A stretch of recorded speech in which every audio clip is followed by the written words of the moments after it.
இந்த வரவு செலவு திட்டத்தில் இம்முறை குறிப்பிடப்பட்டிருக்கிறது 4218.2 பில்லியன் செலவாகும் என குறிப்பிடப்பட்டிருக்கிறது. இந்த 4218.2 பில்லியனில் 2898.1 பில்லியன் நடைமுறை செலவுகளுக்காக மீண்டெழும் செலவுகளுக்காக வழங்கப்படுகிறது. இவ்வளவு இந்த மீண்டெழும் நடைமுறை செலவு என்பது கிட்டத்தட்ட இதிலே பெரும்பகுதி சம்பளங்களாக வழங்கப்படுகிறது.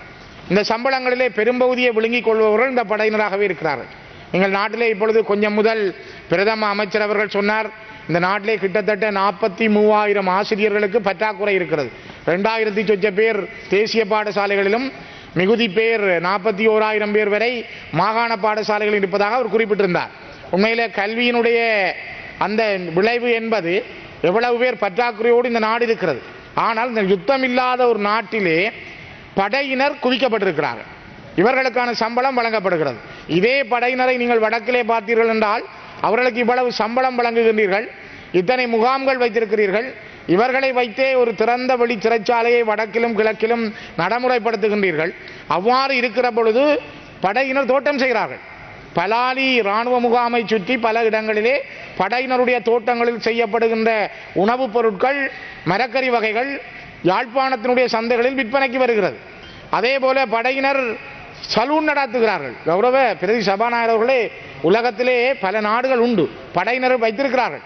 ஆனால் படையினருக்குரிய சிகை அலங்காரத்துக்கு சலூன் வைத்திருப்பார்களே தவிர, ஆனால் இங்கே வெளியிலே மக்களிடம் பணம் அறவிட்டு ஒரு சிகை அலங்காரம் செய்கின்ற படையினரை வைத்திருக்கின்ற நாடு இலங்கையாக மட்டும்தான் இருக்க முடியும் என்று நான் நினைக்கிறேன். அதே போல உணவகங்கள் நடத்துகிறார்கள். உணவகங்களிலே குறிப்பாக பல உணவகங்களில் ஒவ்வாத மக்களுக்கு பொருத்தமில்லாத உணவுகள் வழங்கப்படுகிறது. அண்மையிலே நான் யாழ்ப்பாணம் வெல்வெட்டித்துறையினுடைய எள்ளங்குளம் கிராமத்துக்கு சென்றிருந்தேன். எள்ளங்குளம் கிராமத்திலே அந்த துயிலுமில்லத்தில் இருக்கின்ற இராணுவ முகாமிலே ஒரு உணவகம் இருக்கிறது. மதிய நேரத்தில் அங்கு உணவு வழங்கப்படுகிறது. அந்த முகாமிலே வைத்து கூட சில இளைஞர்களுக்கான மதுபாவனைக்கான போத வஸ்துக்களும் வழங்கப்படுகின்றன.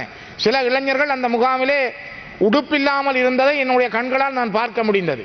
அந்த உணவகத்தில் இருக்க உடுப்பு மேலாடைகள் எதுவும் இல்லாமல் அவர் உள்ளாடையோடு இருந்ததை என்னால் பார்க்க முடிந்தது. காரணம், ஏன் அந்த நிலைமை? நீங்கள் ஏன் இவ்வளவு மக்கள் இருக்கிறார்கள், இவ்வளவு தனியார் தங்களுடைய தொழில்களை செய்கிறார்கள், ஆனால் இராணுவத்தினுடைய முகாமிலே இராணுவம் உணவகம் நடாத்தி தமிழ் இளைஞர்களை இவ்வாறு தவறான வழிக்கு கொண்டு செல்லுதல் என்பது எவ்வளவு மோசமான காரியம்? தயவுசெய்து சிந்தியுங்கள். இந்த நாட்டிலே ஒரு பகுதி இனம் திட்டமிட்டு ஏதோ ஒரு வகையிலே அழிக்கப்பட்டு கொண்டிருக்கிறது. தயவு செய்து நீங்கள் இந்த விடயத்திலே அதிகமான கவனம் எடுக்கப்பட வேண்டும்.